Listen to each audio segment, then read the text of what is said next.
Okay. Waheguru Ji ka Khalsa, te Waheguru Ji ki Fateh.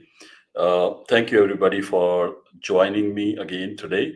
We have a very special episode or space or live stream today, wherein we will have among us Sardar Amandeep Singh, whom you have already listened to multiple times with me, and along with him we'll have ex CSIS officer Dan Stanton. Stanton. He is a veteran of CSIS and I would say an expert on Sikh issues within Canada as well as within India. And so we have the honor of having him here today as well for a talk. Uh, so as we will get them in couple of seconds, but while we are doing that, I just want to make sure that everybody on the Twitter space can listen to my voice, and I will request people who have joined to go ahead and please retweet this space, um, and so that more people can join. You guys can also post it on your timeline. We are live right now on two places. We have a Twitter space which is on. We also have a live stream, Twitter live stream, which is on.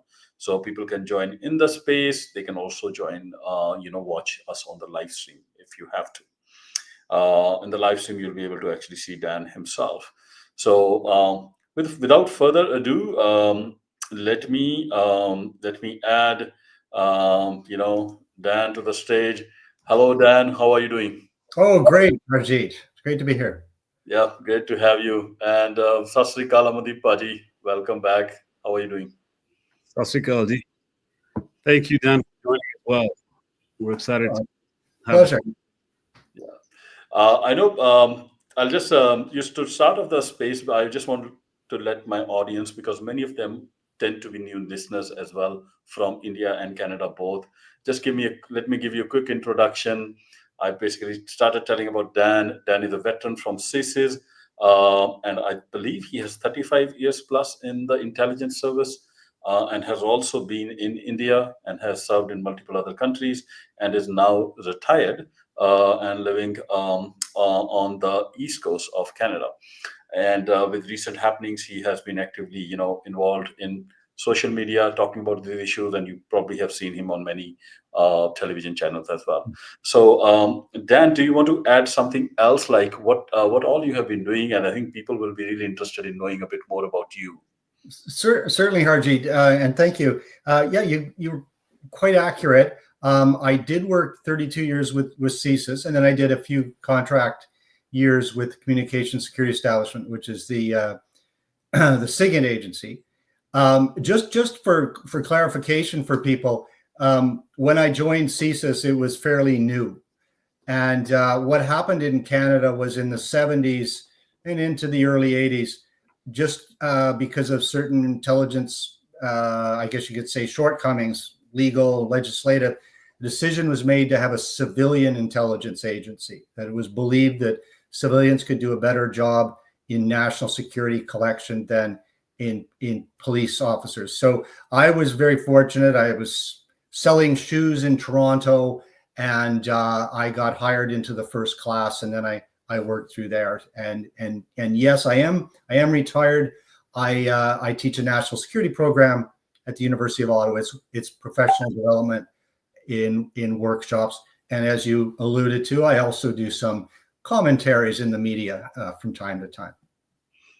Oh, no, great. Thank you for telling a bit more about yourself. I think I was not aware about that, and thank you. And with that, Amandeep Paji, can you talk a bit more about yourself as well? I'm sure many new listeners will be interested in knowing you a bit more. No, I mean, this is about Dan's conversation, more or less. We've already been in conversation with most of you.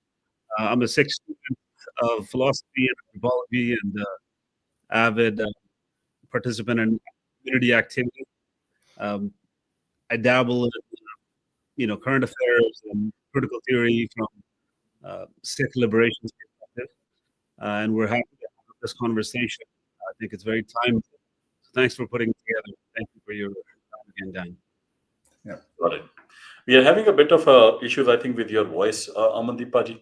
Not sure why that is the case, but we'll see if that It's not like we can't hear you at all. It's just a bit of a muffling in between, but that's fine.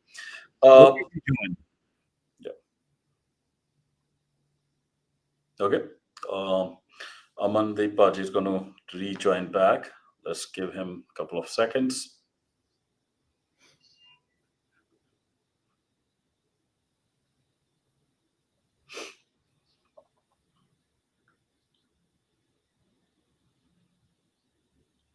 While he rejoins, maybe we can just talk a bit about the topic. This topic, when Amandeep Paji actually approached me last week, we've been talking about this issue multiple times on our spaces, but the topic kind of he gave, I think, kind of sums up this situation very well. The topic is transnational terror, the future of liberal democracy, and Hindutva. I think it kind of covers all the major, bases that have gotten highlighted in recent, I would say, 2 years, since the time when Justin Trudeau stood up in the Canadian Parliament and announced to the whole world that a Canadian Sikh has been murdered by a foreign government on Canadian soil. That caused, a number of sequence of events which came after that. um, Notably, one of them, I think biggest one, was a foreign interference inquiry which happened, and there have been some reports which came out of the foreign interference inquiry. And after that, the one which I find very shocking, or very revealing, was the RCMP commissioner from Ottawa doing a press conference, I think 3 years back. That was another landmark event where you had the RCMP commissioner first time in a press conference laying out very, very serious charges against how Indian consulates are involved in criminal activities on Canadian soil. So, Dan, when you heard that press conference Yep. from RCMP commissioner himself, what was your reaction to it? Well, I was quite surprised. I know the day well. It was our Thanksgiving, and I was actually working on the turkey and all that. And this came over the news, and I watched it.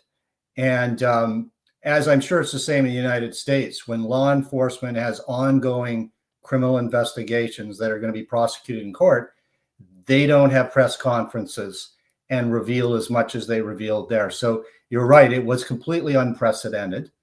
We do know why it was done. It was done because the activity was continuing in Canada and they needed to have it stop. But yeah, I, like a lot of Canadians, was surprised. Yeah. Was it, in terms of the surprise element, right? What was the most surprising thing within that whole conference? Like, is it the naming of consulates themselves? Because that was unprecedented. It is. And you see, most of my career was in what we call counterintelligence. So I was dealing with, we were dealing with a lot of state actors and hostile intelligence services. And historically, they don't use criminals. And historically, they just use intelligence officers. They don't use real diplomats. And so what we were learning there was it wasn't just, Indian intelligence that was involved. It was also some diplomats, including the ambassador. And this is new. This is really, I'd say from a Western perspective, a newer kind of twist to that intelligence threat, that counterintelligence threat. And at the same time, we're hearing about these serial crimes, extortion, arson, blackmail, murder, being perpetrated by the representatives of a foreign state. And that information is there. And then, of course, the 6 diplomats were given the boot. So this is totally new. This is clearly unprecedented and somewhat shocking. Yeah. On that, just before that conference, and maybe a couple of months before that, we had this, landmark event, which was the foreign interference report, which came out. And I know we saw some of your videos giving testimony there. Yeah. How big of an issue is foreign interference from a security standpoint? Like, how serious of a threat it is to Canada and to United States in your view? Yeah. Well, see, the inquiry looked at what we call political foreign interference and election meddling. That's really what it was about. It started with China and allegations they were, giving the Liberal Party an advantage in the elections, which it seems they were. And it wasn't looking at what we call transnational repression. It would be impossible. It would take years, and they also didn't have the the background to investigate it. So they stayed focused on election interference, even though they had a panel in December talking about what was going on in diaspora communities, including the Sikh community in Canada. But they went back to the interference in the elections. And one of the surprises for a lot of Canadians, while it was rolling away on China, in January, the commissioner of the inquiry said it's China, India, and other states. And what we found through the inquiry and also through media before that, some media leaks, is that the Indian government had been interfering in the political realm, and particularly with respect to a leadership in the Conservative Party and stuff going on in ridings in the Toronto area as well as in Vancouver. So what emerged early this year was that India had been interfering, not just in the Sikh diaspora, we knew that, but that they were actually interfering like China was in our political domain. Then, separate to the inquiry, we learn about all these criminal activities committed by largely Indian intelligence in Canada. So it really was eye-opening, I think, for Canadians. And we realized as a state, as a country, we have a serious problem with transnational repression.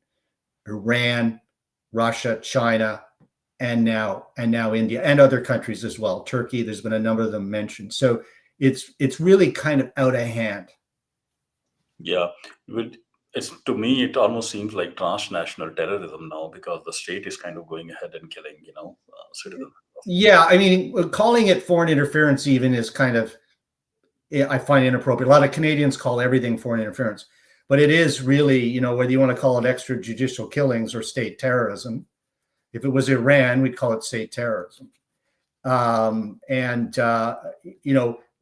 Canadians aren't used to that. We tend to think nobody's going to do that stuff in Canada, because we just have this naive idea, I think, that we're not impacted by what goes on around the world, but we clearly are.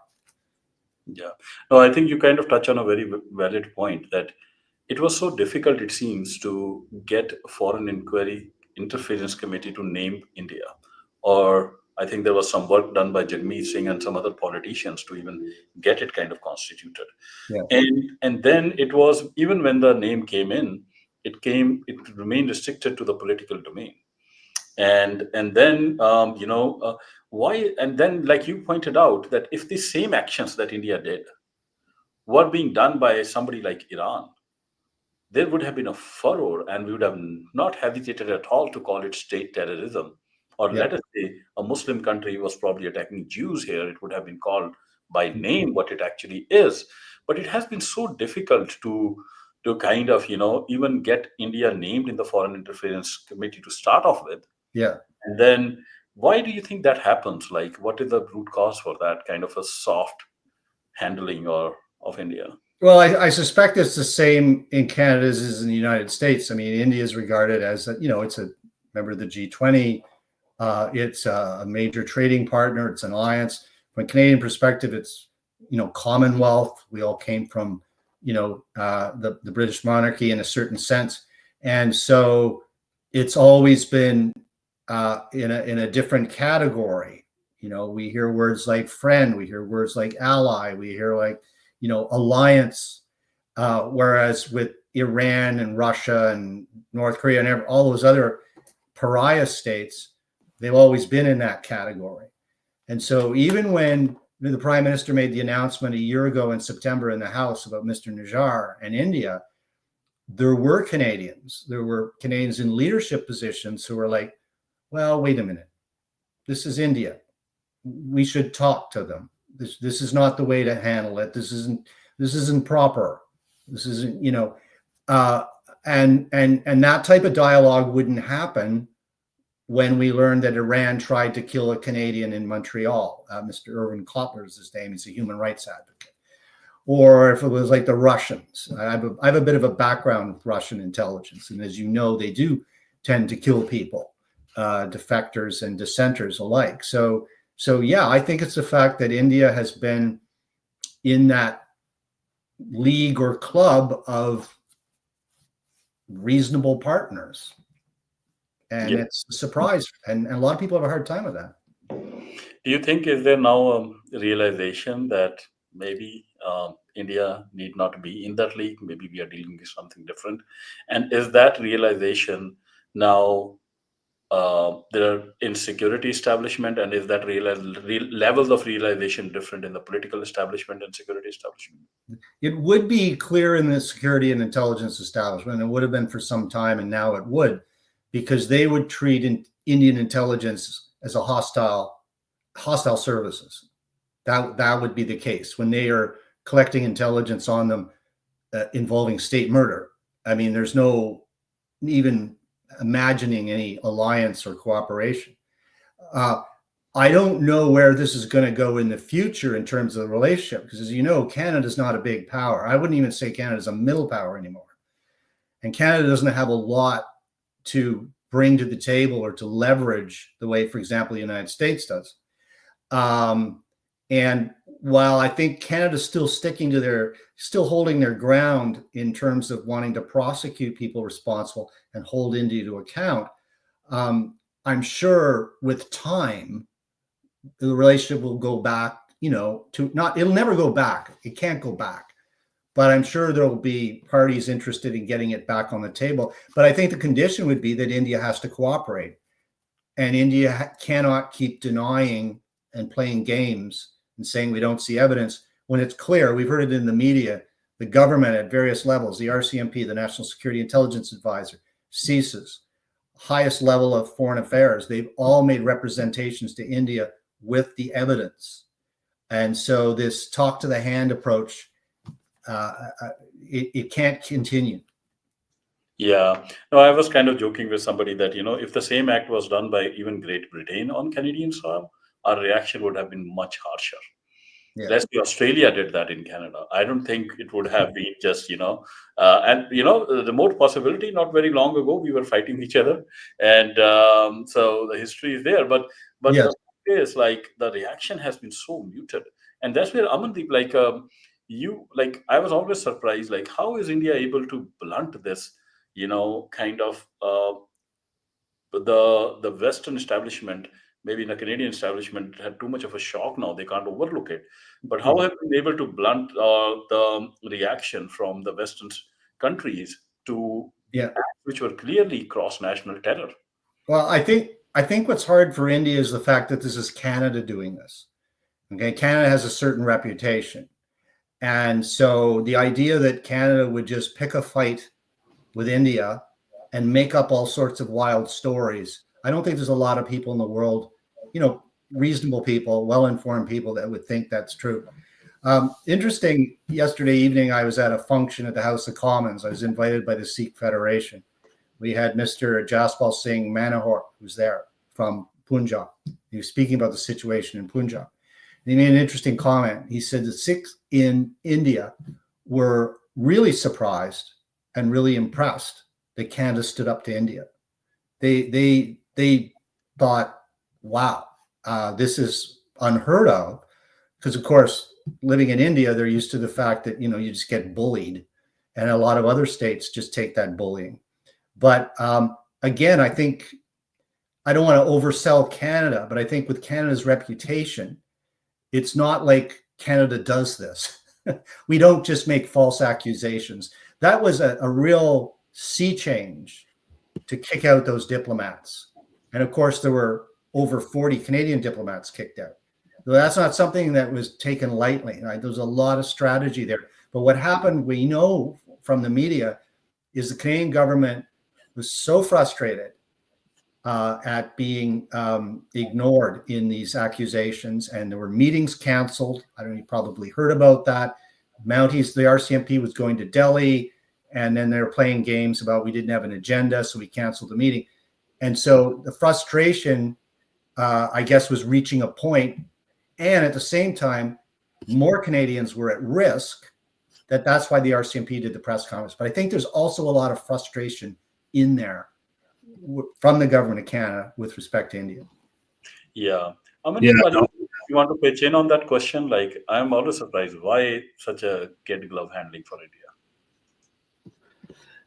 Yeah, no, I think that's one of the pressing questions for the Sikh community since day one, that how can a state enact such a spectacular violence, both in specific incidents like 1984, but also long-term, enduring, sustained, regular violence, and how do they get away with it so regularly? And I think one of the key, and I'd love to get your input on this, Dan, as well. I think one of the key sort of epistemological issues that we're facing as a community is that there is no name, no language, no grammar available in the global civil society to name this sort of violence. They know about political violence, they know about state versus minority violence, but the type of violence that is specific to the nation state of India, which is primarily a Hindu nation state with a Brahmanical sort of core. And it's a very unique type of violence because it's not just political, it's not just economic. It has dishonor built right into it. It has domination and degradation built right into it. So every time there's a conflict, they attack the most sacred sites, the most sacred relations, your family, your women, your mothers and daughters.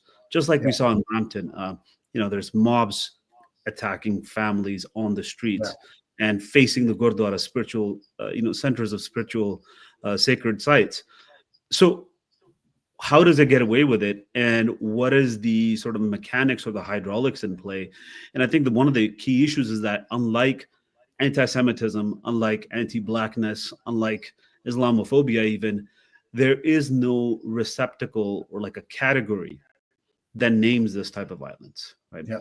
And because that's missing, it gets reduced to whatever political actor is involved at the time. It was 84 was about Indira Gandhi. Gujarat violence against Muslims was about Gujarati Muslims and Modi, and so it all gets sort of reduced to its particulars, and there's no connecting of the dots and creating of like a category of violence for it to be recognized. So it all that's one of the I think key things that's missing, and I'd love to get your understanding on that. Like, what's the temperament because I see in a global civil society, just to kind of flesh this a little bit, there's the Canadian state response, and then there's the Canadian civil society response. And there seems to be a big disconnect in that the civil society is almost, at least the right side of it, is half ignoring or giving a kid pass or letting it slide, whereas the state is a lot more clear. But the civil society doesn't have a deep enough memory or that language or grammar to understand this type of violence. And they also think it's happening over there, a couple of brown communities fighting over there. But I would love to understand, your thoughts on the hydraulics and like the mechanics behind this. Like, how do they make themselves so invisible? That's a really good insight and really good question. And the question you pose is part of the reason for my advocacy, is because after the Prime Minister made the announcement, there was no outrage. The House of Commons was quiet. You could hear a pin drop. And then it wasn't long after, all due respect to the leader of the opposition, said, "Where's the evidence?" If you talk about China interfering in a nomination riding in Northern Toronto, people were outraged because, of course, it made the Liberal government look bad, China. But a foreign state has murdered a Canadian, it's a homeland issue. Go back there, sort it out. We don't need this over here. We're talking about Canadians. So that's actually what prompted me. It was that passivity in the civil society. I'm not saying everyone had to get out on the street and get all excited about it, but the fact that Canadians were so outraged about interference in an election where everyone agreed it didn't alter the results of the election, where was the outrage with this? And then that's why I did a lot of interviews. It was like, come on, what did they give? Now, but I'll go back to what you brought up earlier, and I think it's a really interesting point when you say there is no label, there is no category to put this in. The Indian state was doing more than just killing Sikhs and trying to kill Sikhs. They also created the impression that Canada was being overrun by criminals and gangs. And this is part of the propaganda. And I remember it was last year even, and even in the early this year in the winter, we're hearing about all these arrests and gangs and arsons and extortions, all described as a South Asian community.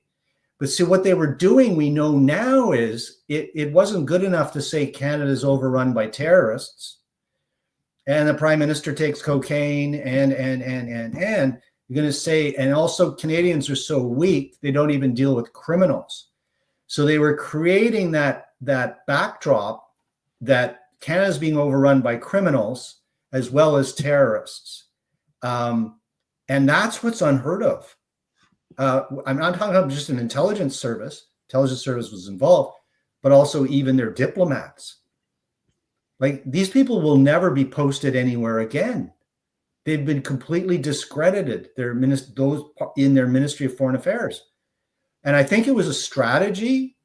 I think it was also consistent, or I should say, in parallel to disinformation and propaganda. But you tell me, I can't figure out what we label it as. Yeah, no, I mean, we have been dealing with it for 500 years. So we think it has, very, very unique form of racial supremacy, sacralized into metaphysics, into a nation state that's handed to them by this, colonial entity. The British imperialists left them.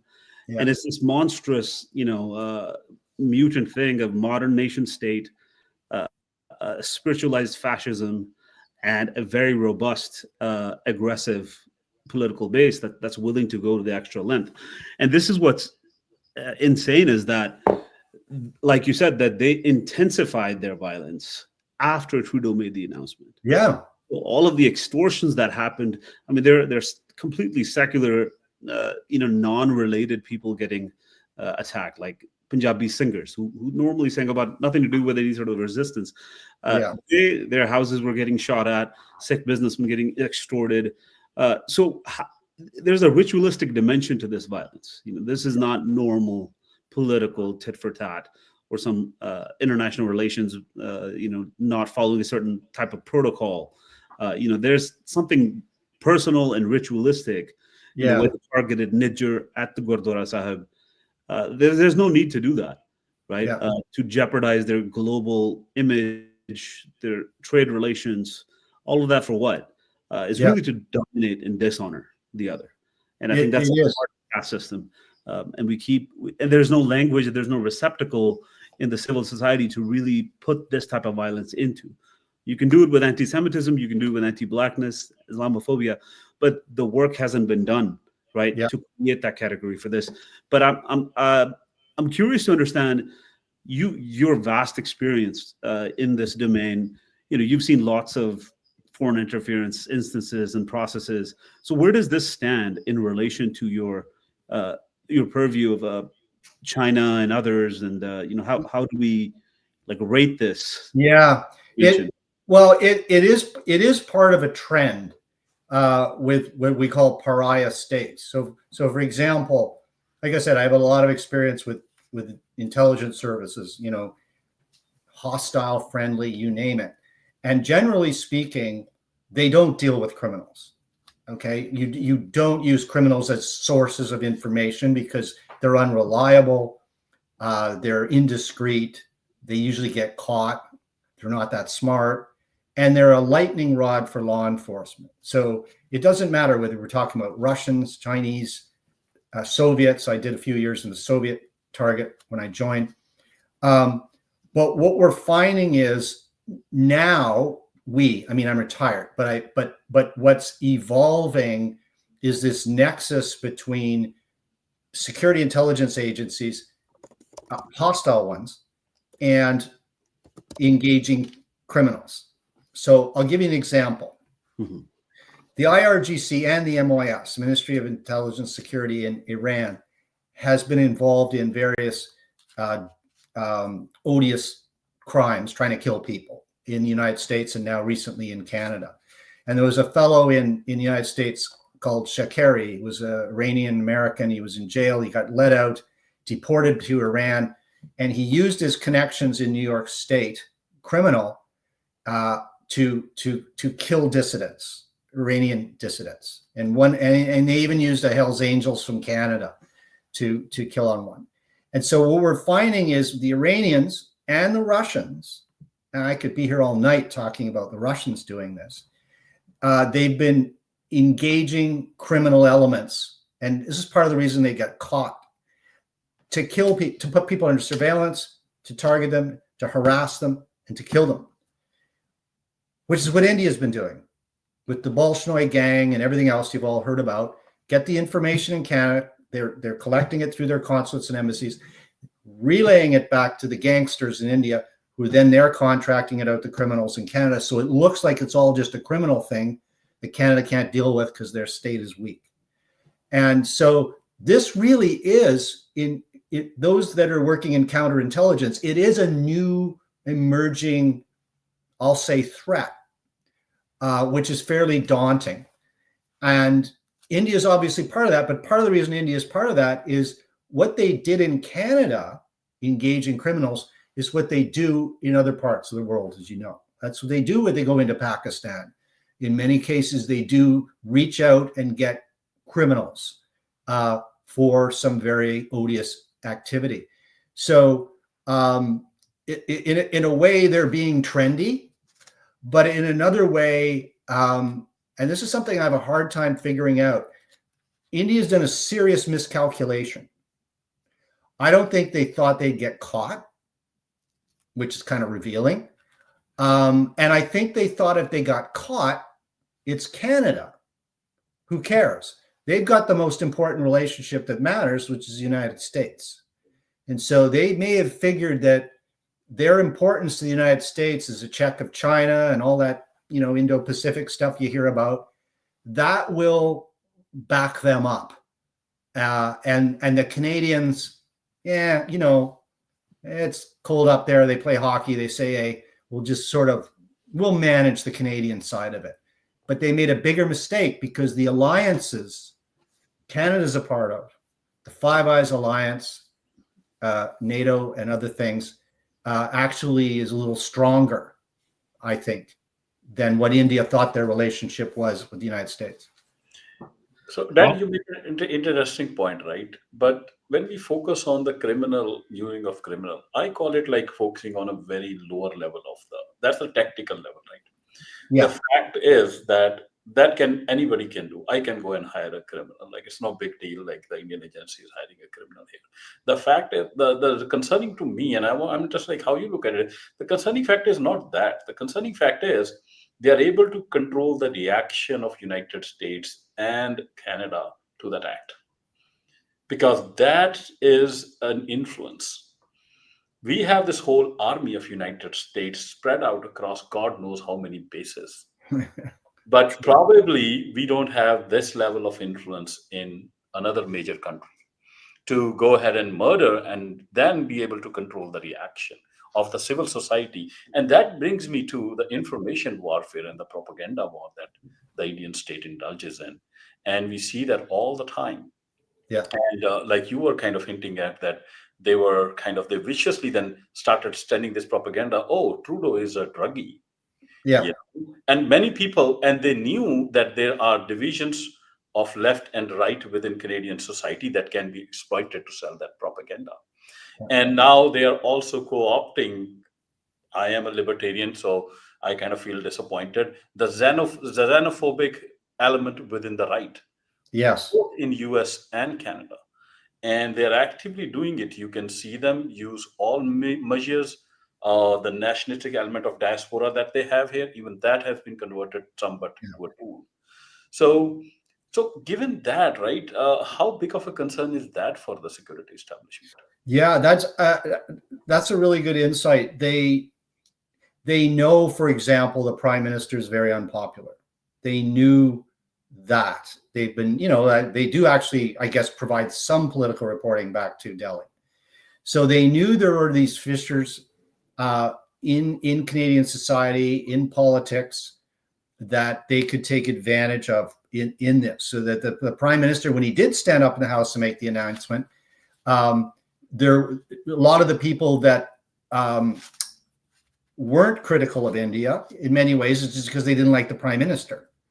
Correct. And at the same time, with that understanding of Canadian society and politics, they put in the propaganda and the disinformation. So, for example, it wasn't long after Mr. Najjar was killed, we heard these stories about a hand grenade thrown at the Canadian embassy, that there were 6 protesting outside the embassy. I know because one of the reporters at the Globe and Mail called me, and he was writing on it that basically there's no. I mean, I live in Ottawa. Do you think if there was an incident with a live hand grenade in the city of Ottawa, we wouldn't hear about it? The city would be shut down. Yeah. Okay, a hand grenade. But what happened is the NIA in India pumped that information into their media. Then it's picked up by Canadian mainstream media. And then you get Canadians who, like you say, far right, whatever you want, are going to believe that.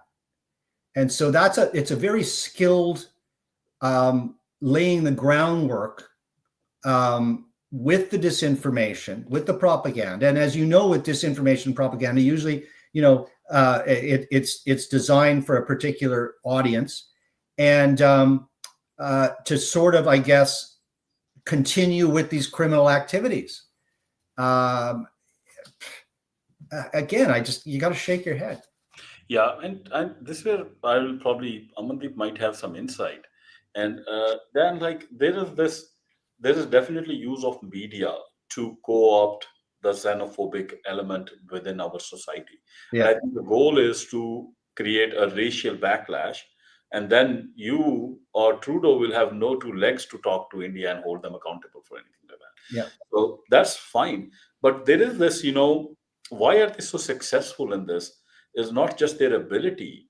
It seems there is this allure, somewhere this allure between the remnants of whatever is left of, racism is in every society. We have here the remnants of that, and within the ideology that is emanating from the Hindutva element. And Amandeep, do you have any take on it? Because if you go back to history as well, we had this huge affinity between the Indian Hindutva, RSS, and Hitler, Nazis, and fascists. Yeah. And there is this, and I'm told General Himmler, who used to actually carry Gita in his pocket and used to kind of read it and use it to justify the violence of the Jews. So, where is this? Is there some element of truth to that in your research? Yeah. Yeah, it's a burgeoning area of research and studies of genocide and also just violence. Hindutva is the new name for what we have known as Brahmanism, and it's a much larger, much older tradition. And it could be argued that they're the first people, the first philosophy in the history of mankind to propagate racial superiority based on hereditary background. So it's the oldest racial supremacist idea. It's also extremely resilient. It's not just an idea. It's not just in the scriptures. It's not just in the institutions. It's in the literal cartography of the South Asian continent. Every Hindu village that you attend has a clear line between the upper caste, or those that are considered human, and the subhumans, the lower caste untouchables. And 6 fall into the category of this non-Hindu subhuman other. So do Muslims as Malaysias, these demons. And Buddhists and Jains were also in this category, but they were, as they say, dealt with, and they were ran off and made extinct from India. So it's one of the oldest, most mature, accomplished traditions of racial Aryan supremacy. So there's definitely resonance with every recent tradition, every recent white supremacist movement that's come up in the West. Himmler had a leather-bound copy of Gita that he always kept, and he used in his lectures to make his soldiers detach from the violence that they're doing. That this is not Right. the ideal form is somewhere else. This is, they're the victim is falling on your knife. You're not stabbing anyone. So Yeah. that sort of extraction is only possible through this very peculiar interpretation, of religion, and they're very accomplished at this. And if you look at, the every major incident of like spectacular white supremacist violence, if you see Christchurch or the guy in Oslo, Norway, a few years ago, Right. the guy in Michigan who attacked the Sikh temple. Ironically, they're writing their manifestos and they cite the same scriptures, they cite the same organizations, the caste, traditions and institutions, and the way Hindutva has managed to deal with the problem of the racial other. So there's deep resonance and there's deep support and inspiration that these far right extremists find in Brahmanical Hinduism. So it's not some problem over there, right? I feel like that's something that we need to emphasize, that this connects with the here and now, and the right-wing forces that are willing to discard liberal democracy itself for the sake of racial unity. And I feel like that the gravity of that has not been reckoned with by global civil society, the left or the right. The left kind of just shoves it under the rug, and they love their yogas and chai tea lattes and the brand that India is selling, and nobody's really called that out. That, hey, this is one of the most supreme, accomplished forms of fascism the world has seen. Yeah. Anyway, I would love to hear your supplement to that if there is. Dan, you have any reaction to that? I'll ask you a question. Oh, well, yeah, I know with when the diplomats were being kicked out, and one of the columnists who had a fair bit of contact with Mr. Verma, he was the High Commissioner. One of the things he said was, since his arrival, he was obsessed with Sikhs. He was totally obsessed. Those are the words he used. And this is a High Commissioner of, a G20 country, okay. And so the only way I can sort of make sense of that is a lot of what you're saying is that there has to be an ideological push behind it.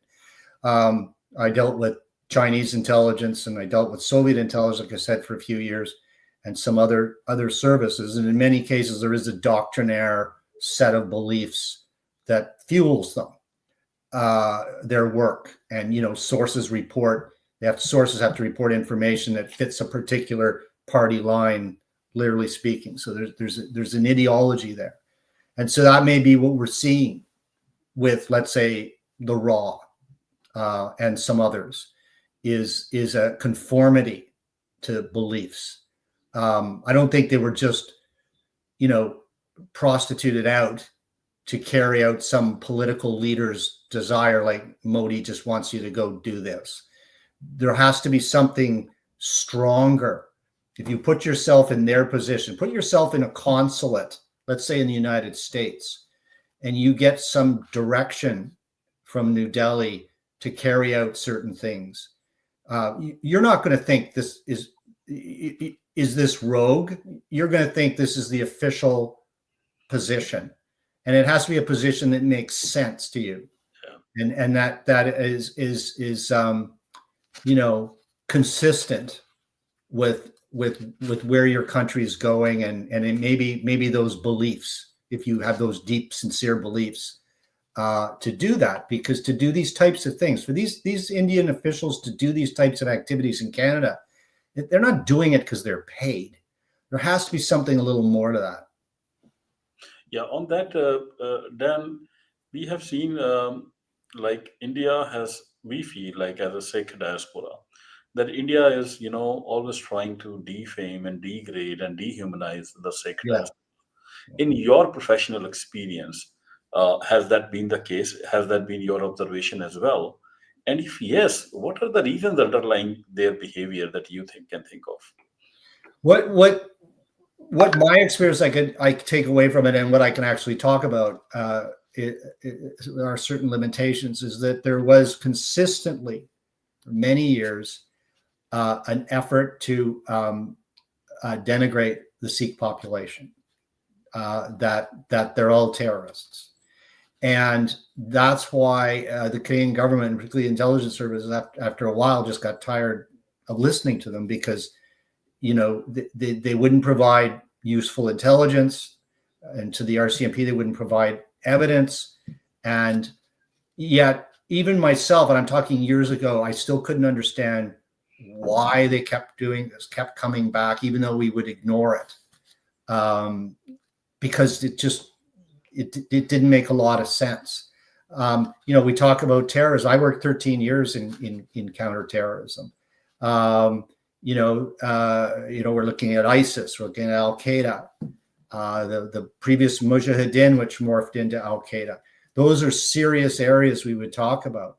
But at any engagement with the Indian service, all they want to talk about was the Sikh population. Like, that's all it was. Not that they'd be effective in identifying any Al Qaeda cell in Canada, they wouldn't. But they want to talk about the Sikhs. Yeah, they identified me. My picture was up on the TV as a terrorist because I had a picture with me. Just jokes aside, then on that side, right? Let's now that we have the benefit of you here, because there's been a lot of this propaganda that, especially by Indian media, and maybe your insight can help throw more light on it, factual light on it. The Indian media have been claiming Nijjar was a terrorist, and that we have shared all type of evidence with the Canadian agencies, and he's a terrorist, and the Canadians have been harboring him in spite of him being a terrorist.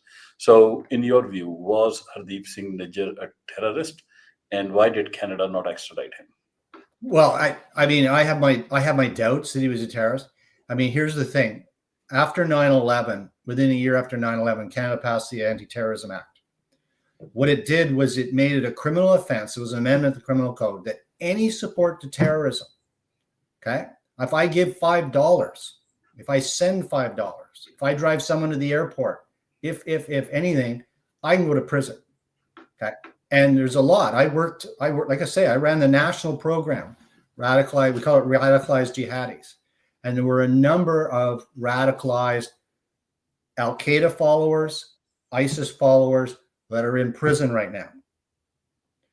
So why did the RCMP not arrest these people and prosecute them, the prosecution service and the RCMP, like Canada did with these other terrorists? Why did they not? Why are they walking around? That's my question. The answer seems to be there was never any evidence, okay? Or at least evidence from a Canadian standpoint, and I'm sure it'll be the same in the United States. So that's probably the best analysis I can come up with.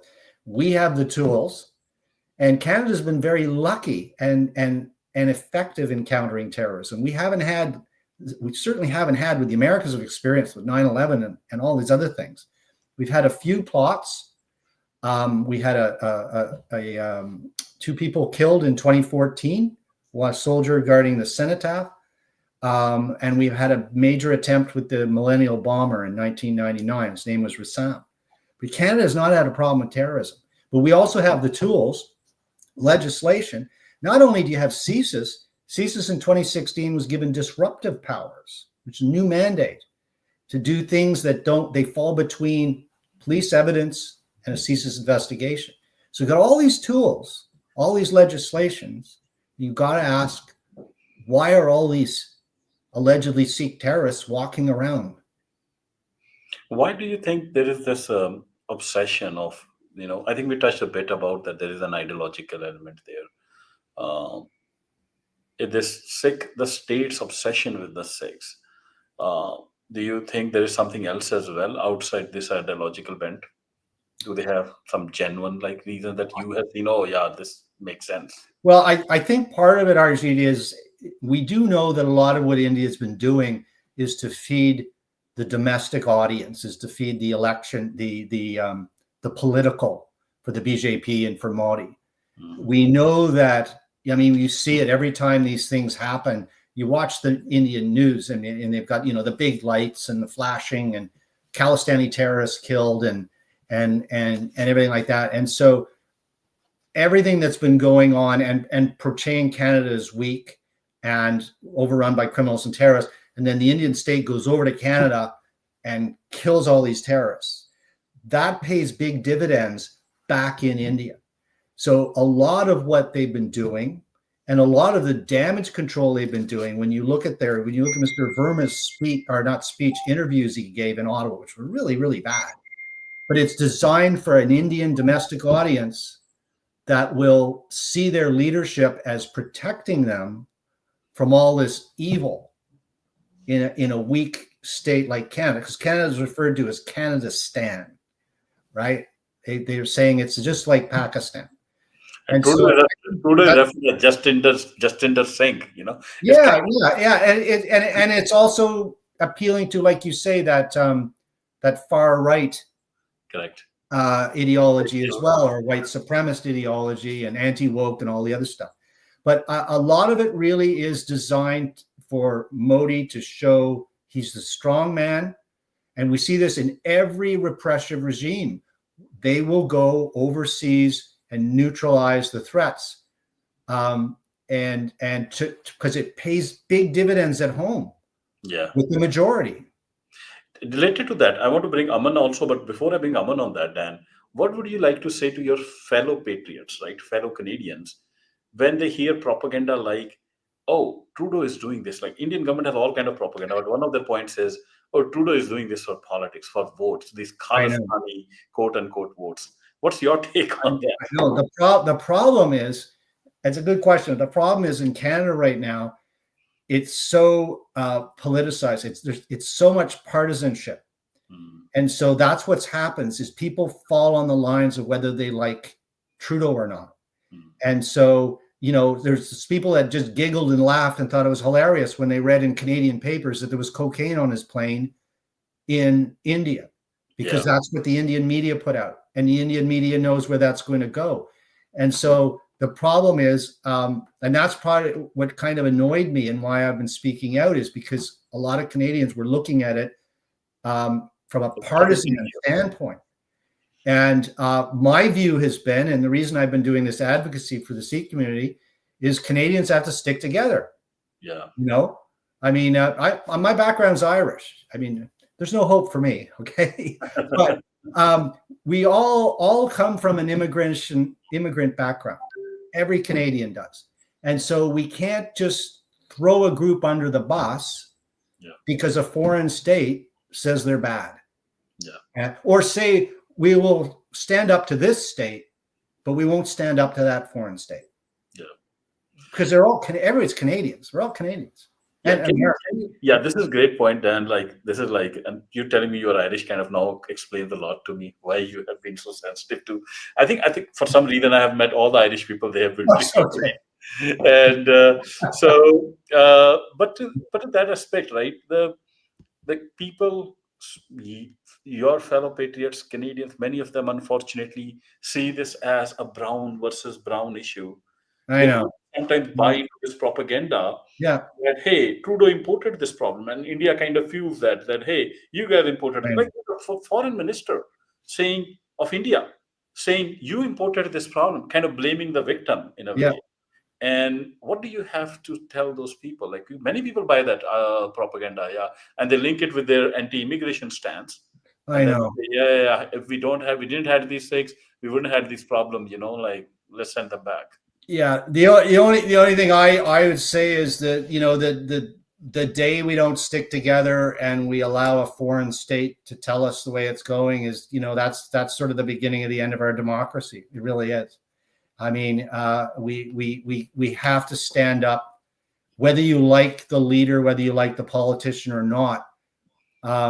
They have to put the safety of Canadians first, and they can't do that for one group and not another group. And I think that's what people have to look at. But, I have a lot of confidence in the government. I have a lot of confidence in law enforcement, a lot of confidence, obviously, in intelligence. And I think we're going to prevail on it.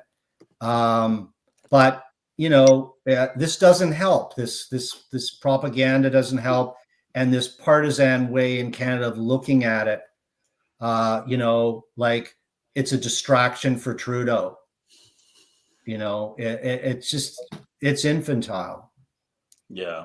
Aman, I know you were trying to kind of come into the previous point as well, and we kind of moved the topic a bit, but No worries. please add your view on, on this dimension.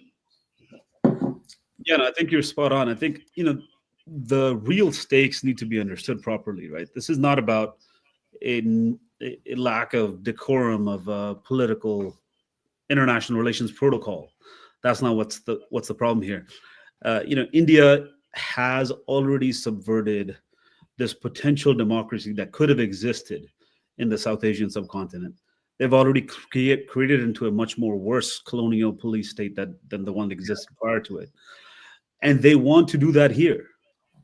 Their grievance with Canada is not that you are allowing Sikhs to protest. Their grievance is, why are you not hunting them down like we did here? Yeah. What's the problem? These people are subhuman. They deserve to be slaughtered, and there should not even be a questioning of that. So that's really what they're going after. And I think your previous conversation connects deeply to this. Is that why? Why is a nation state, a developing nation state that's burgeoning as an economic power, putting everything on the line to do this sort of ritualistic violence? Yeah. Right? Because their engine, what drives them, right? What's their life force is this sort of a drive to dehumanize the other and to build their own society on top of it. Yeah. And they're not going to stop until they're not going to stop until they have this colonial empire that they want to extend from Mecca all the way down to Malaysia and call it the Khand Bharat. But inversely, it's connected to how hollow it is, that it never existed as a nation state. It didn't have a history of 1,000 years of civil institutions being built like in European nation states, climaxing into this modern nationhood. It's a fantasy. It's a racist, fascist fantasy that's built on the dehumanizations of the other. And that's what's the core, that's why they're so threatened and emotional and schizophrenic about an authentic resistance like that of the Sikhs in Punjab, is because empire doesn't hate anything more than the claim of a native sovereignty. It's not threatened by anything more than an organic nation or a state that existed prior. So I think that's a big part of it, that because it doesn't have that precedent of having an administration even in this region prior to the British, or having even a semblance of a administrative unit, let alone a political nation state, it feels extremely threatened by Sikh resistance, and because Sikhs had an actual state that was not a colonial construction.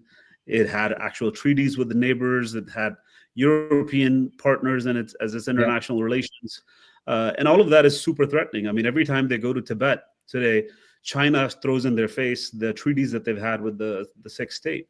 They said they're the last stakeholders that we talk to. You're not an acknowledged stakeholder here. Bring the Sikh rulers back. Yeah, but so I think they understand the material weight of the Sikh state. Yeah, I mean, on that point, right? The one I think the Dan kind of also hinted at, and you kind of picked up on it, is that what Indian state wants is that, hey, Canada, don't ask a question on Sikhs. Just see, they are terrorists. Just lock them up. What's the big deal? Yeah, really. Hardly a couple of people. We are not saying all the Sikhs, just the Khalistanis. Yeah. Let's just abrogate charter for like few hundred people, and just treat them with a separate, different standard, right? And by that, they're basically questioning the foundation of the democracy here, but they don't understand that. And isn't that also underlying? I'll come back to you on that. Is I'm trying to bring the geopolitics into it. Like if you see like BRICS and how this China, Russia, India come together, they actually explicitly state that our USP is we don't ask you questions on human rights. We don't ask each other, hey, why are you murdering Uyghurs? Hey, Russians, why are you kind of going to take over Ukrainian? Then you don't even acknowledge their nationhood. And isn't there a bit of this element of where these authoritarian states are also, it's not just India, they are finding common ground. And as the American power kind of moderates or seems to be weakening globally, that these regimes or colonial empires are kind of finding common ground. And is there an element of geopolitics in it as well? And any one of you can take a stab at it. Both of you. Yeah. Sorry. Go ahead, Dan. Was that a question? Yeah, that was a question. That was an observation. Is there an element of geopolitics in this idea? Like, are these authoritarian regimes Yeah. kind of like India is kind of setting a standard in a way Yeah. and kind of leading the charge, and also using this as an excuse to partner more and more with China and Russia, and Yeah. kind of training and coaching Canada and US that if you allow me to do this, then I will be in your camp. Yeah. I think what India has is a lot of big power aspirations. And we've seen this in the past with some states, really nefarious states, where their aspirations exceed their capabilities. But they see themselves that way. They see themselves in the big boys club, in projecting power. And part of that also is through their intelligence agencies and their security intelligence agencies, and going outside their comfort zone and doing what they've been doing in Canada, what they tried to do in New York State. But at the same time, they have this built-in insecurity because they know that the state is loosely held together. You know, you look at the treatment of religious minorities in India, you look at the, dissenters and things like that. So there's like this inherent insecurity complex. At the same time, they want to be in the big leagues and, put satellites up and everything else and stuff like that and run it. And I think that's part of what we're seeing and playing here as well. There's the ideological side that you talked about earlier, but I think there's also these aspirations that they're not capable of realizing. And so part of it is also to show that they can go abroad and they can kill their enemies, real and imagined, whatever, and get away with it. But when you do things that are so immoral, as you know, it's hard to get away with it because eventually the truth comes out, and that's what's been coming out. I'm surprised they never had a damage control plan. I'm surprised they never had a PR plan, how they would manage this. Instead, all we heard was, first of all, the Canadians won't give us evidence. And the Canadians are lying. Well, it's all Justin Trudeau. It was almost like a child. But that shows how ill thought this was, and which is good in a way, and beyond their capabilities of managing it. You just have to shake your head. Yeah. You were just pointing out this ambition of the Indian state to be the big player, right? But the reality, and maybe Aman, you can kind of put some thought, like India is one of the poorest regions in the whole world. Like it's the level of poverty is worse than sub-Saharan Africa. 90% of the people live at less than $2 a day. Now, given how impoverished that is, like the actions of the state are so disconnected from the reality. They're launching like we'll send a satellite to the moon, and then we will go and kind of most of the people are so poor they're lining up on the borders and kind of doing days and days worth of dangerous journeys to just get into United States. And people in the hinterland of India, where I have actually seen the poverty of India, they eat grass. That's the condition. But then you have this state which sees itself as an equivalent of United States or even maybe superior morally to a certain extent. So what is this going on here? And then it is a democracy on paper. Like what do we have actually here? Yeah, no, I think the word fantasy is very relevant and productive here.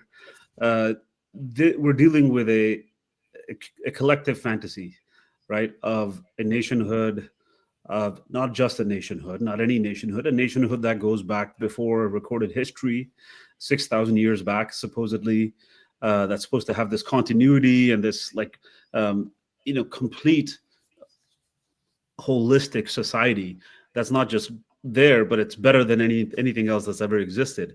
And they work off of these fantastical constructions about their own past, but also of how demonic the other is, how bad and how deplorable and how subhuman and how easy to dehumanize the non-Hindu others are. And this is not a political problem. It's a problem of a collective psychic self-understanding. They build themselves as that which is above the lower caste, the subhumans. So I think this is a problem that has yet to be reckoned with properly at the level of the global civil society, because there is no other fascism that's more accomplished, more resilient, and more ancient than the one that's at the heart of the Indian state. And until that's head on taken on as a challenge, as a problem, we're just dealing with the symptoms. And that's why we see these sort of ritualistic, spectacular instances of violence that baffle folks that deal with regular international relations. And so that's the kind of dilemma that we're facing, that on one hand we have to mourn our suffering, we have to show the extent of the violence that's happened, and at the same time there's no visibility to that suffering. So we also have to invent the language that the entire world can listen to. They could use this language or this lens to look at the problem, because nobody has really dealt with it until now, for various reasons, academically, intellectually, geopolitically, as we can obviously see. It's convenient to have India as an entity, for the West. Yeah. But it needs to be challenged, because what's at stake is, the future of, because there's no longer a thing over there. It's going to fuel the far right here. It's going to fuel and manipulate the system, the so-called liberal systems and the Democrats, and the entire political spectrum is at stake. And nobody's really taking it seriously enough. I feel like that's one of the key problems. Yeah. That's a good one. While we keep going, I also want to kind of ask people who are listening on the Twitter space. We'll start. I do have a question that I put forward. I think that's kind of everybody's thinking about this now that there's a Globe and Mail's report that recently came out that actually named Modi as one of the. Not only did he know about it, but he signed off on it. That was an insinuation. So how does that? What does that do to the situation?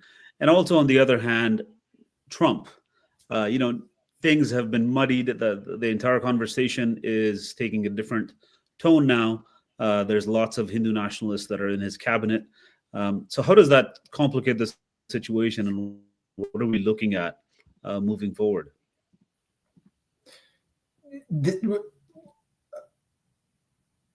Well, I know with the Globe and Mail, it came out that the leadership, Modi, and a number of others were in the loop on it.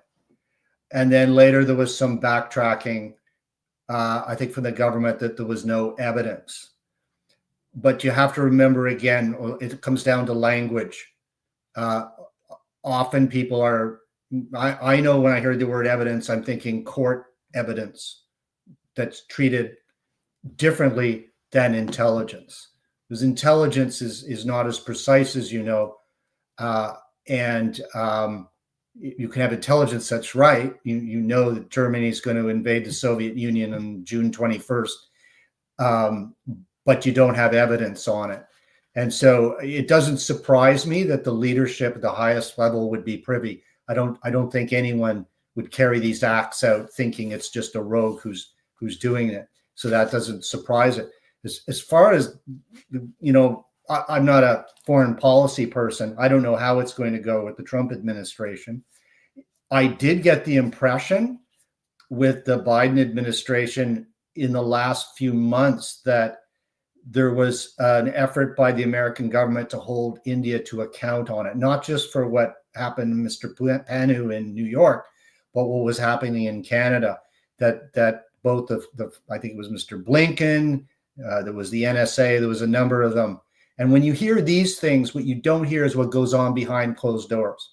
You don't hear about the CIA and their relationship or back channels they may be doing. So I think the US government, despite a lot of little sniping in Canada about, oh, no, they're throwing Canada under the bus, I think they were holding the Indian government to account. And I think they still are to a certain degree. But I don't know how that's going to go after January 20th. Yeah, that's, I think, up for the toss. We'll know once things kind of settle in. So that's probably Mr. Even Trump doesn't know where that's going to Oh, go. I'm sure. It's, yeah. And in a way, that might actually end up very bad for the Indians, honestly. And depends, He could go either way, right? Yeah. Yeah. With that, I also want to kind of ask people on the Twitter space if they want to ask questions. Please feel free to ask for speaker. I will allow only one speaker at a time to ask a question, and then you guys we can just take more questions. So feel free to ask for speakers, and I'm now ready to take speakers. We should ask if CSYA is available, Karam Singh, if you're there. CSY, yep, they're here. CSY, go ahead. Yeah, hello. Hey Dan, thanks for coming on. And yeah, I just wanted to maybe talk about or ask a question about you kind of alluded to this a little bit, but with Trump, and I think like the Canadians rely on the Americans, and this is just my reading of what's been happening, is that they rely on the Americans to sort of go to bat for them. Yes. And what's your outlook when it comes to this? Like you said, we don't know which way Trump can be very bombastic about things in the public, and maybe have a different the agencies are working in a different way in private. Sort of, how do you see like the next couple of years with the American administration and sort of that cooperation? Is the cooperation among the intelligence community strong enough to withstand sort of maybe hostile administrations, or in terms of cooperation, how do you see that coming? How do you see that happening for the next couple of years between the Americans and the Canadians? Yeah, that's an excellent question. I mean, I of the 14 agencies in the Five Eyes Intelligence Alliance, I worked with about 5 or 6 of them, and I had some other in other capacities with about another 2 or 3 of them. And it's a very tight alliance. And I'll tell you, it does not matter who the president or the prime minister is. They are not politicized, and they will go on with their own business, which is collecting intelligence and disseminating intelligence to a certain degree. And I don't think, and I know some Canadians will disagree with me, I don't think with the new administration is going to be any change in the cooperation with Canada and the American agencies, or any reduction of sharing or anything like that. So it's almost like a parallel world. They will no doubt be holding India to account in terms of any cooperation. And the U.S. has a lot of cooperative initiatives with India. There was a drone package, I think, that was going through Congress in January of earlier this year. Yes, India did get them, I believe, but we don't know what all the quid pro quos are there. And so I think then they've sort of fallen in status, most likely with American intelligence, that can actually be used for some leverage in terms of what Canada needs to get ahead here. I think it's exaggerated when we talk about India as a check on China. I mean, really, but people use that to say how the relationship is really important, and how Washington is going to go back to courting Modi and stuff like that. But in the day-to-day work of intelligence collection and exchanging, I think India is out, and I think the Canadian-American alliance will be as strong as it always has been. Got it. CSYA, you have anything follow-up question to ask? No, I think that's really important and refreshing, and quite a relief to hear that. I think that will continue.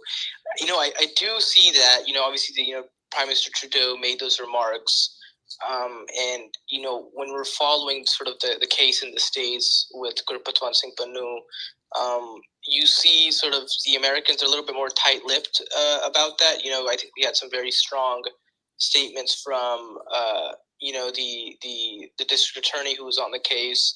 With the attorney general making some quotes, but at the same time, I don't think the administration is very loud about it either. Yeah. So do you think that this comes from I think they're cautious, and I think right now the Americans have a lot going on in terms of I think their credibility with human rights atrocities like in the Middle East and what's going on. Are they just not as focused as this in sort of underscoring this as an issue, or is this just kind of your typical at the end of the day this is just another case in New York? Or are you surprised that the State Department hasn't been more aggressive about it, or maybe Biden himself hasn't said anything about it, or is that sort of standard, do you think? Yeah, I think that's standard, and I think that's just the way it is with realpolitik, is everybody finds a way to move forward. And so with the United States, and it was very different in the United States, to be fair, they got advanced intelligence of what was going to happen in New York, and they were able to get all their undercover officers and surveillance out and everything and prevent it from happening. Canada was different. They didn't have any significant specific lead intelligence to go ahead. But I think the Americans are able to manage that issue and the issue with the Canadians in India, and at the same time move forward. And they do that with other states. I know there was a push a few years ago to have the IRGC delisted, talk about the Taliban being delisted so you can have humanitarian aid in Afghanistan. So I think American government, to a certain extent, the Canadian government, they know there's a need to be flexible and move forward. It's just in the Canadian case, we are kind of, I don't know, we're in a bad situation because we need Indian cooperation to progress further with prosecuting these people that did these things. Whereas the Americans don't have that issue. They're moving ahead on this guy Gupta and things like that, and it'll be business as usual with India. Yeah. Now, coming to that case, right, Dan, where do you think that case is? Like you talk about, like ultimately there is a cooperation needed from the Indian side to get this, and they're never going to cooperate. Let's put it in that way, unless they're forced to cooperate. And what's next going to happen in your view with the case that is going on in Canada? Yeah, what they could do is find someone to throw under the bus. They did that with the Americans. I forget the guy's name. I don't even think we know where he is now. But they'll find someone and say yes, and he's going to be punished or whatever. We'll never hear from him again. But there has to be an admission that they did it, because they've been showing the evidence, not intelligence. They've been showing the evidence, and but they box themselves into a corner. That's the problem. When you start by denying and lying and playing games, your options narrow, and so there has to be a point where India sees it's in their best interest to resolve this, and the only way the Canadians are going to see it resolved is to get access to the people, probably in India, who are behind it. And I have my doubts it's going to happen. I doubt the RCM, the Mounties, are going to get visas and go to Delhi, but Canada has to try, and Canada has to push it and not let it go, because these are Canadians. On that. Anyway, that's my speech. Yeah. Absolutely. We also have Angad Singh on the speaker. Angad, thanks for joining. Please go ahead. If you have a question or any observation, go ahead and add.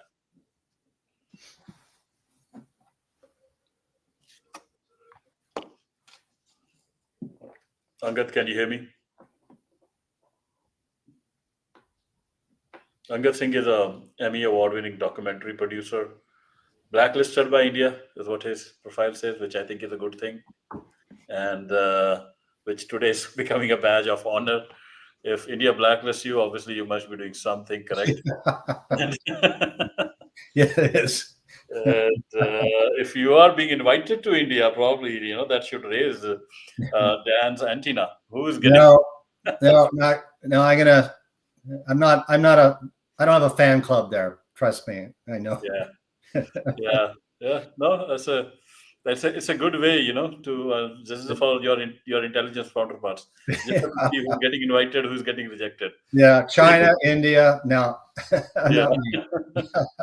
Yeah. It seems while we have Angad waiting, is I seem it's like for India. I come from India. I was in the Indian Defense Forces, and I've kind of understood the system. I've kind of been born and brought up in that society. It seems that the role model for India is China in terms of how they want to govern, right? And their values kind of match with China. Now we are seeing practically they are changing their system on the Chinese system. When I say that, I mean the way they're controlling this thing called UPI, how they control every single penny who is paying what, and so it seems as if they have this superficial relationship with West, but in reality they're aligning a lot with China on every single thing that matters. And how does that kind of play out in the long run is a big question. And I know that geopolitics is my big interest. It's not an interest, I'm forced to think like that. Because when I look at these matters, I'm looking at in these bigger things which are going on. And when I go to China, I'm surprised how much control the state has there because they can monitor every single thing I'm doing. And India is kind of very near to that. And now, does that, Dan, now we are in speculative territory. But do you think that this thing will keep worsening, or do you think? I think you said you hope things will get better between India and Canada. But if the geopolitically things are worsening, this could actually keep going on.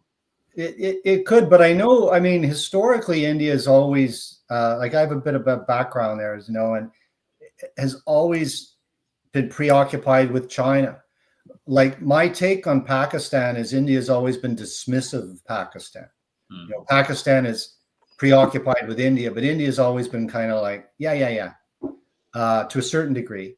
But it's China that's always been a greater concern. And that's why, for example, the RAW, the Research and Analysis Wing of India was created. It was because of intelligence failures with respect to China. And it's always been the strategic threat for India. And I don't think that's going to change despite this current love-in we may be seeing, and, Putin as well, and India. Again, I'm not a foreign policy guy, but I think India's always kind of gone it alone and pretended to invest a lot in these other relationships and alliances like the U.S. So they'll get what they want for the short term, but I don't think. I think in the long term they just go their own route.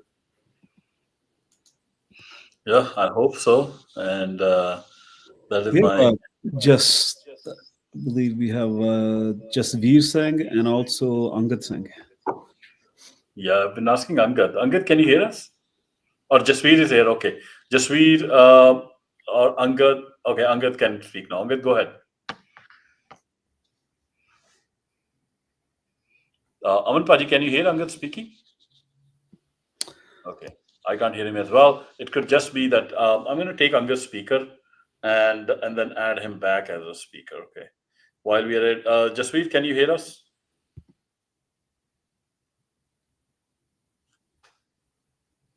Can somebody give a thumbs up if they can hear me on the Twitter? Okay, Jasveer can hear me. CSY can. Jasveer, go ahead and add something to the topic. Welcome to the space. And I don't know whether you have met Dan earlier. Dan Jasveer works for SICK PA. I'm not sure if you met him, but he is probably one of the most eloquent narrators of the situation I have met. Yeah, I'm always impressed by the way he puts out the situation. Just will go ahead and add something or ask Dan a question. Thank you. No problem. Yeah, thank you so much. And I've spoken to Dan previously only via your other space, actually, but I know that our brothers at places like World Sikh Organization have been well versed with him. So yeah, he's had good connection with the Sikh community. So again, thank you for being here, Dan, and thank you and the other side for hosting him. You guys can hear me okay? Yep, we can hear you. Yeah, okay. And just wanted to add, if as somebody might have heard me, I was just in the Indian nationalist space about 10 minutes ago, you might have not thought I was so eloquent or articulate, but the different energies bring out different sides of you. Anyway, getting to the point. Question for Dan, and also I'd like you guys to jump in as well. We are experiencing a bit of a peak, a increase, if you will, of the Indian nationalist targeting of the Sikh community. What do we think provoked this this uptake in targeting of the community? Is it something like the farmers' protests? Is it on-the-ground activities? Dan, in your view, what have you seen like over the years and the way India acts towards groups like the Sikh diaspora, and also the rest of you guys, if you would like to tune in? What do you think has kind of facilitated this peak in them targeting the community? Thanks for the question. I don't really have any insight on that, to be frank with you. I mean, we always, when I was working in the area, I mean, we just, I don't say we even responded to it. We just dealt with Indian foreign interference. That seemed to just be consistent. And then again, there was always those requests to look at someone or accusations someone was a terrorist. What was going on in India that provoked that? I really don't know. It was just, again, there was always a preoccupation with the Sikh population in Canada. Didn't seem to be anything to provoke it from that I could really read into. But again, maybe I just don't have that background. I have a theory. Go ahead, Aman. Go ahead. Yeah, I have a theory, Dan, and you don't have to confirm or deny it, but up to you. This is all speculation, but my guess is that the foreign interference of India in Canada was always there. Maybe not to the extent that it will. Yeah. And when you don't stop somebody from doing it, the only thing it can happen is only going to increase. Because why will they decrease? Yep. So it has been going up steadily, reaching a kind of a point where they felt confident enough when Trudeau visited India in 2017. I had never seen a dignitary coming from a Western country being insulted and denigrated in the way Trudeau and his entire cabinet was. And I think something happened there. And that probably was, I won't call it that triggered it, but I would say maybe that was a tipping point of where the situation was headed. I think that's a great insight. Now that I think of it, you never see that kind of hostility between nations at such a surface level anyway, at such a very kind of presentational level, where you've got taking place through the media, through formal greetings, what Captain Amarinda famously said around those times as well. So excellent. And that's a great point. Yeah. And I think just to add a little bit more color to it at a macro level, historically, Sikhs have been the favorite target of any Indian regime since 47, because not only do they serve the same purpose of an enemy within that's been quelled by a strong leader, crushed by a strong leader, but there also isn't as much of a high of a price to pay. You don't have to face the entire global civil society when you're doing violence to 200 million Muslims or 300 million Dalits. You don't have that type of a worry when you're dealing with a much smaller population of Sikhs. So I think that's one side of it. So they have already been sort of demonized for their targeting of Muslims, and so Sikhs were supposed to be an easy win. You do these strikes. It's a global thing. It's Avtar Singh Khanda in UK. Healthy guy who passes away in 4 days of cancer. Right. A number of hits in Pakistan, and this has been verified by U.S. intelligence officials speaking about this.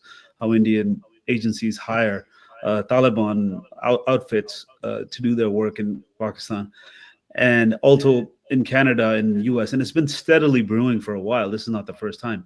So that's one side of it. But I think it's also that the fight is not for Punjab. Between the Sikhs and India, the fight is for India itself.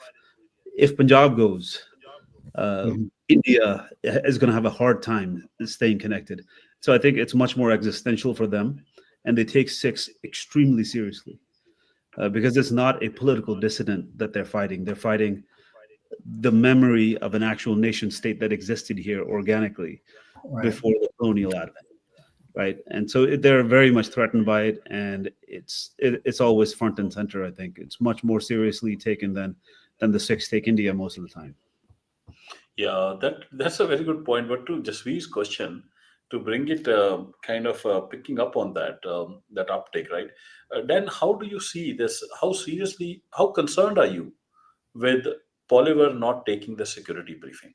Oh, it's hard to get your head around it. I mean, the other leaders of the other parties have because of these allegations, and he's made a decision not to, feeling that that would allow him not to be critical of the government and that. But it's I think the decision is costing him a bit. The implication is that the other country was India, and the interference was in the Conservative Party, just as China with the Liberal Party. And his refusing to do that means that he can't vet his party. He can't decide this person should not be in the caucus. This person who, when he becomes prime minister, could be in a sensitive cabinet position. Yep. He needs to know. And in many cases, this information is not going to be apocalyptic. It's not espionage. Some of them, it may be poor judgment. Some of them, it may have been they did some favors for a foreign state. But a lot of Canadians do not understand why he's so stubborn on this and not getting a clearance. I've spoken publicly on this. A lot of people have. It just doesn't make any sense if you want to be prime minister. In your guess, does it go beyond vote consideration? I know there's a big nationalistic Indian vote bank here, or does it go beyond that? Something, I know it's all speculation, but like I'm baffled. Like this is supposed to be a bipartisan issue. Yeah. But yeah. Yeah, no, you see, again, it goes back to the genesis of the inquiry. The inquiry was who knew what, where, and why about China interference giving a disadvantage to the Conservatives. That's why it was there. And so everybody wanted the inquiry because it was making the Liberal Party, the Liberal government look bad. When India emerged as a major player in foreign interference, where they were interfering to give the Conservatives an edge, that's where people had a problem. And that's where, in this case, the leader of the opposition doesn't want to be read in. He doesn't want to get a clearance, and he doesn't want to do it. And what it's doing is it's feeding conspiracy theories, half of which are probably not true. But he needs to get the clearance. He probably won't because he's already drawn that line in the sand. But it's not good. It's not good for the Conservatives, at least on this. I mean, they'll do okay. They'll probably be forming the next government. But there's always going to be that little stigma of a security issue. Why did you not get a clearance? I think it is such a grave lack of political calculation, honestly. But I'm not a Canadian, but as an outsider, if I was Poliver, I would have been the first one taking a briefing and saying, "Oh, this is about Canada. Absolutely. We need to stand together." That's how the Conservatives stand, and he would have won this election without any issue and taken care of his patriotic duty. I think he's kind of, I don't know, this lack of some wrong advice being given to him, or unless his name is there, which kind of. There is a precedent for it, I guess, right? There is a historical precedent for this. And that's kind of how they've been dealing with Sikh suffering, right? Just kind of shove it under the rug and focus on the corporate interest. We have M. Singh also. He's a frequent visitor of these spaces. M. Singh, can you hear us? Yeah, hey. Great space, and thanks for taking questions, Dan. So, I mean, the Sikh community has been like very vindicated by news that someone like in the likes of Burma and other consular diplomats were expelled for the activities they've engaged in. But I'm wondering, like, as far as the body of clandestine and the world of espionage that India is engaged in Canada historically, is there anything more that we can expect to come forward? And a second question, maybe to pair with that, is do you see any indication for the Canadian government to look into the role of the Indian government and transnational repression as it pertains to Air India again, or Because personally, I see like there's a case building for that, but I'd love your insights on that. Yeah, I'll answer the second question first. No, I don't think there'll ever be any revisit to the area bombing. And I'll just leave it at that. The sorry, I've just skipped here the first part of your question because I think the worst we would possibly see from the Indian government is what we've seen and what we've heard. Espionage has never been much. Most of what they've been doing is foreign interference, and now we've got these egregious crimes and murders, and I can't imagine anything more than that. I think Canadian intelligence has been very good on them. I think they've been following it for a long time, short of knowing about the killings, unfortunately. But I think this is it. I don't think there's going to be any more skeletons in closets. I don't think we're going to find out, some politician was a paid agent and influenced policy or anything like that. And I also don't think anything will ever exceed what they've done. This is, as Amandeep said, we don't even have a category yet for this. Okay. Just a follow up to that. I've personally always observed a disconnect. I've thought that intelligence knows more than has been made public, but government officials and their outlook and engagement with India, like it's never really translated right into keeping India at an arm's length kind of distance. It's always more been India's a sister democracy on the other side of the world. Yeah. Does that change going into the future, irrespective of which administration is in government?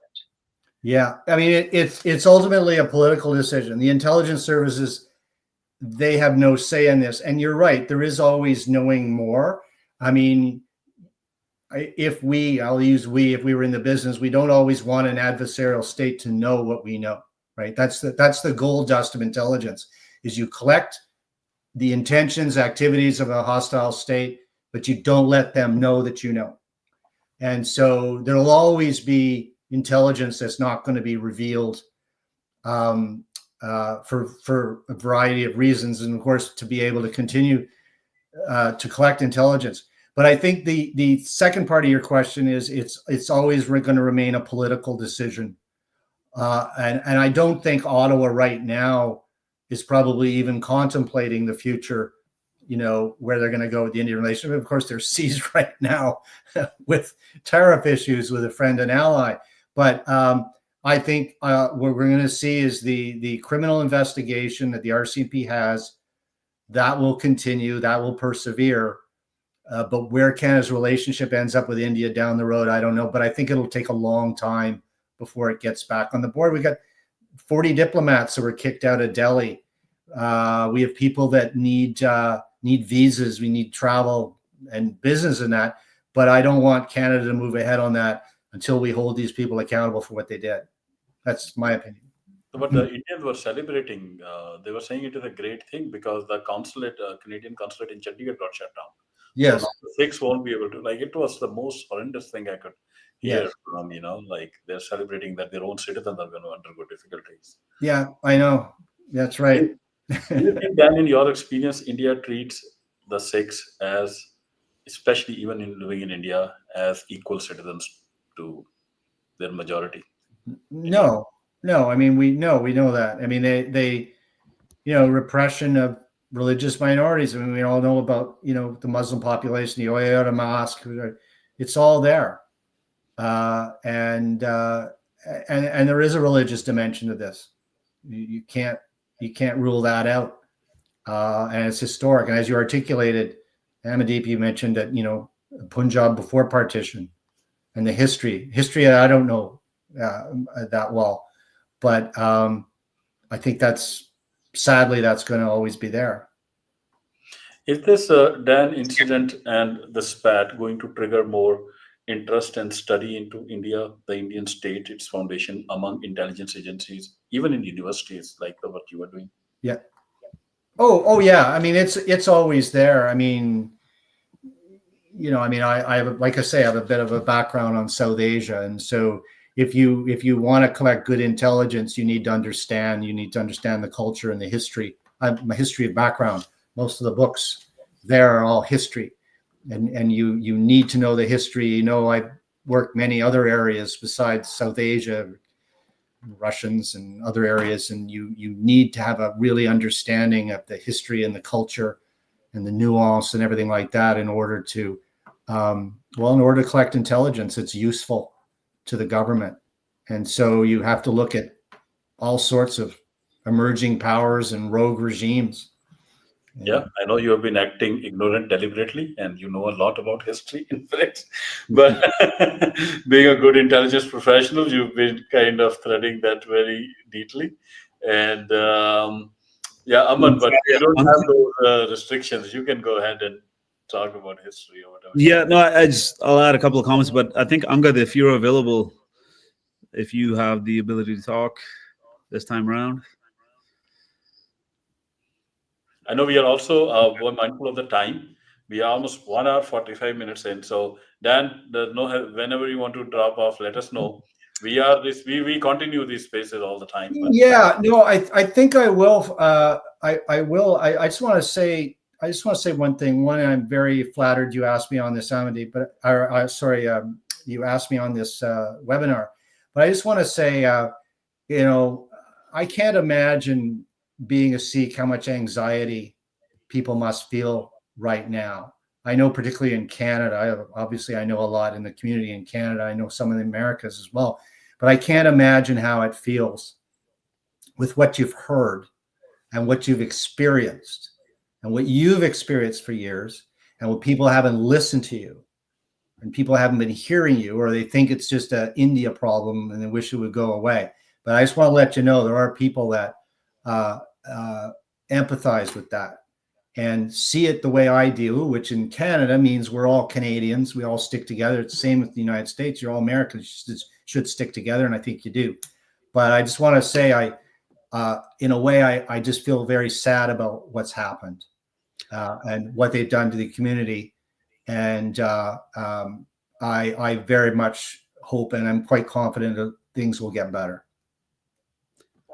Off the back of those comments, could I just quickly ask you, do you have any observations? Because the most disconcerting thing to myself that I feel my family is the amount of disinformation about our community that's propagated through either foreign interference or disinformation campaign or things in the media, right? That the Indian government manages to get through to Canadian social media platforms and the like.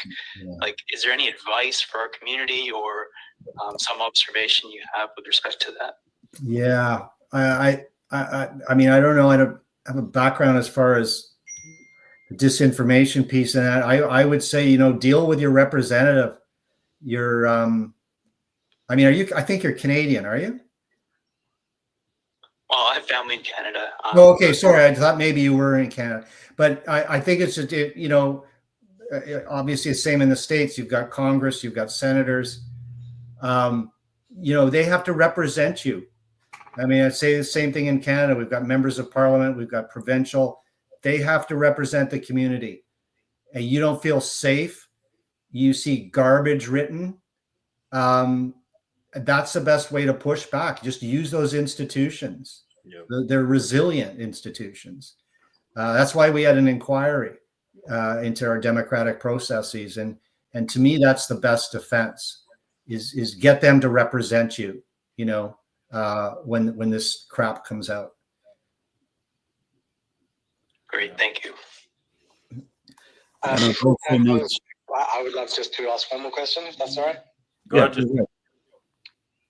Dan, is there anything specific about Canada which makes the Indian infiltration either easier or either more important to them? Is it just perhaps the size of the Sikh diaspora here? Is there anything specific to do with maybe lapses in Canadian intelligence or anything like that? Is there anything you can expand on there? Yeah, that's a good question. I mean, I know that they play a lot on the Air India bombing, which was a horrible horrible tragedy. And you know, and in the past there was a boat that arrived, I think 1918, 1917, with a lot of Sikhs on it. And so there's also a history with racism. And so, you know, there's enough reality that allows them to then build on that as well. And, you know, depict the Canadian government as racist and their intelligence agencies as inept. But other than that, I think it's just because it's been a major immigration point for Sikhs. And I think in many ways, what the Indian government fears, it's not a Khalistan. I think what they don't want is a Sikh identity outside of India that is strong. And if you look in Canada, we've had Sikhs in senior cabinet positions, federally, provincially, Minister of Defense, major representative of a major political party right now, business, and they've been very successful. And I think that bugs them, simply because Canada has the largest diaspora. If the largest diaspora is the United States, you'd probably have this problem. Yeah, that takes me to that proverbial mistake. Trudeau made this comment in a good. He thought he will be welcomed for this comment when he joked that, Mr. Modi, I have more Sikhs in my cabinet than you. He thought Modi will appreciate it. No. You know, thinking, right. okay, you're going to appreciate that our people are welcome. But he had no clue that India does not consider Sikhs as their people. They consider Sikhs as enemy. And not just Khalistani, the Sikhs in general. Okay. So, yeah. He should have read his intelligence briefs. oh yeah, you guys did brief. Okay. Anyway, folks, I'm going to head out, but it's been a pleasure and an honor to speak to you. And anyway, I wish you all the best. Thank you so much, Dan. Your comments and your insights are very timely, and they have a lot of weight. Like you mentioned, you know, for Sikhs, it's been a schizophrenic experience last decades. So the violence happens, and then there's the erasure of the violence, and you can't talk about it. So you're not even allowed to mourn. So, you know, by giving solidarity and your comments and insights, it's producing that space where Sikhs can actually talk about their suffering. So it's very productive, and you know, we welcome you here shortly again. Thanks so much for your time. We'll continue these conversations. All right. Thank you, Dan. Thank you, everybody. Thank you. Bye. Yeah. So Dan has probably left us. We'll probably continue this space for a couple of more minutes, Aman Paji, unless you want to close. Up to you. No, sure. We can keep going. I thought it was a good conversation for being more or less impromptu. Okay. If there's more input, I would just like to expand on what you just said about us kind of like digesting exactly what happened and being allowed a bit of space to mourn, because that's something that actually hit me probably like a month or two ago. I was just driving and I was listening to a song, actually a hip-hop song. I'm a fan of like hip-hop music, and it was a song where the artists are kind of like mourning the deaths of people like Martin Luther King and so forth. And I was just like, wow, you know, like that, it really hit me. We was deep Sidhu. Sidhu Moosewala, obviously, he's from a different space, more of an artist and an activist, but still. And then they're coming into Bhai Singh Khanda, she by Hardeep Singh Nijjar, and it's been a crazy time. And so, yeah, please, I think that's important for Sangat to digest that. You know, we do give yourself a bit of space to mourn and, you know, move forward accordingly, obviously, Chadvi Kala always. But I think that's an important thing for us. So thanks for mentioning that. Yeah, I just have one thing. Aman Paji, is it okay to end the live stream and we can continue the Twitter space? I just want to end the live stream, start packing up my bags. We can keep talking on the Twitter space, is still live. And just before we close, I never had 1,400 live viewers on live stream. Okay, it's just phenomenal. The number of people who were watching on live stream. Yeah, never had so many people. Like, this is mind-boggling. Yeah, no, I think we'll continue this. You know, I think it's worth the effort and the time. It does take some time, but I think having voices and people that are credible, that have real names and real job histories that they can cite, I think that's important. And yeah, like the last comment, I think the tragedy is that we don't even have the right to mourn, right? Like you not only in justice and acknowledgement, those are dreams, but you don't even have the space to talk about your suffering. So I think this is super important, and I love everybody's input and feedback. How this went, and Yeah, I mean, what comes to mind with that actually, VG, as well, is that after Shahid Bhai Hardeep Singh Nijjar passed, you were seeing articles like about his so-called legacy being pushed by groups like Global News, and I'll never forgive the journalist Stuart Bell. Such a disgusting piece talking about his so-called legacy. While meanwhile, people from actual Surrey, there were Muslim families, there were people of the indigenous community that were talking about this was a great community leader that tried to bring people together. But on the other side, you had mainstream media depicting his legacy and just basically regurgitating the Indian nationalist kind of framework of things. And yeah, I mean, that's just something I think it helps us kind of see exactly where we are with this issue when we process these types of things. Like, we don't even get space to mourn. So our shaheeds, it's a crazy time we're going through. Sorry, I feel quite passionate about that, so just had to jump in there. no, absolutely. I think that's half of the battle. Who gets the sort of collective flow of empathy? Who is allowed to talk about suffering, right? Whose suffering is even suffering? It seems like until very recently, the entirety of like Sikh suffering in the last 3 decades is relegated to some sort of a political conflict or ethnic conflict over there, and it doesn't really meet the criteria of what you call social justice, right? What sort of universally recognized types of suffering, right? And I think that's one of the key problems that we still have, is that the biggest leverage that the Indians have is to reduce this to uh, two brown groups fighting, majority minority fighting, or a state and a minority fighting, dissident fighting, and erasing like the human dimension of the suffering and making it very commonsensical, right? And you can see this working out exactly on Twitter.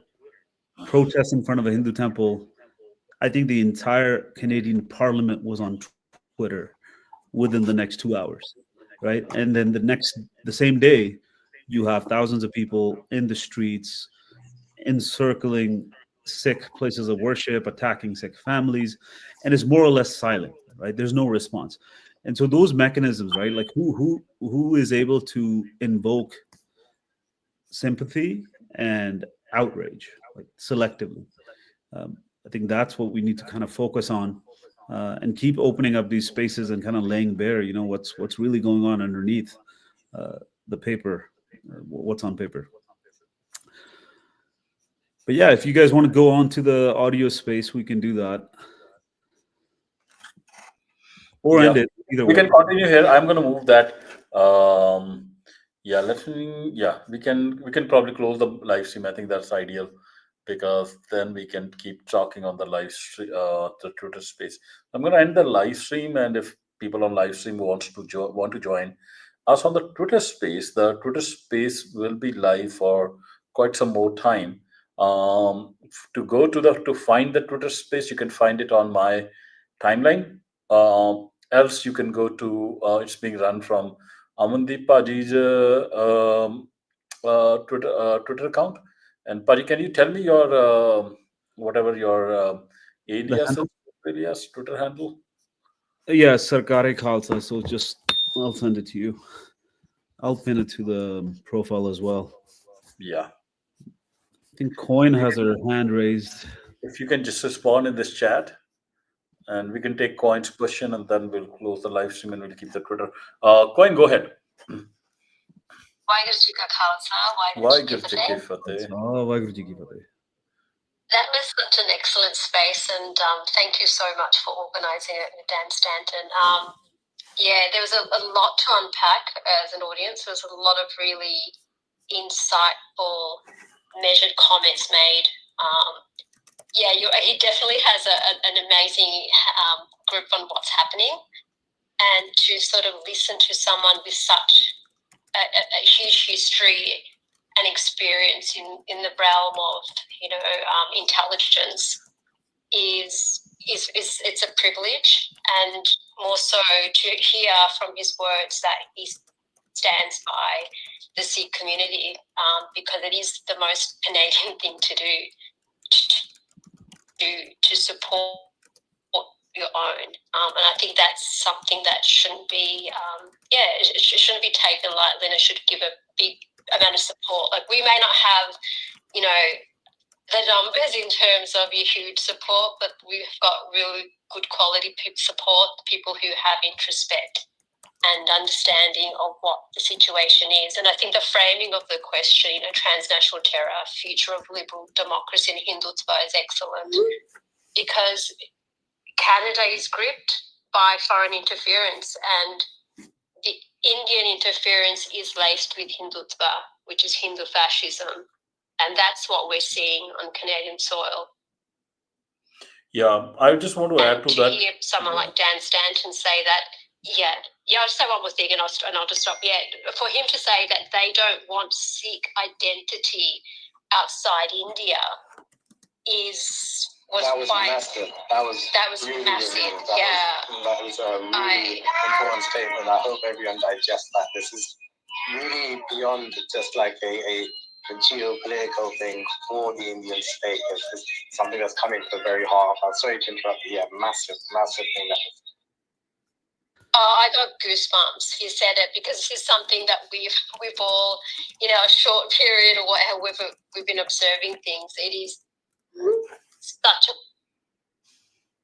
profound statement, and for him to say that he said so many gems that this whole space needs to be analysed, and the recordings need to be made, because it is, if someone can do a write-up as well, an article on this, I'll just I'm looking at you.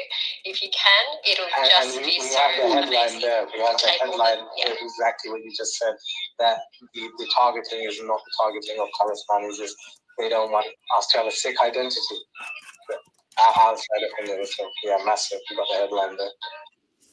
Yeah, I mean, there's been ongoing conversations between Dan and myself and others, and so he's actually very intuitive. Like, he understands the foundational dynamics, and there's limits to what he can say.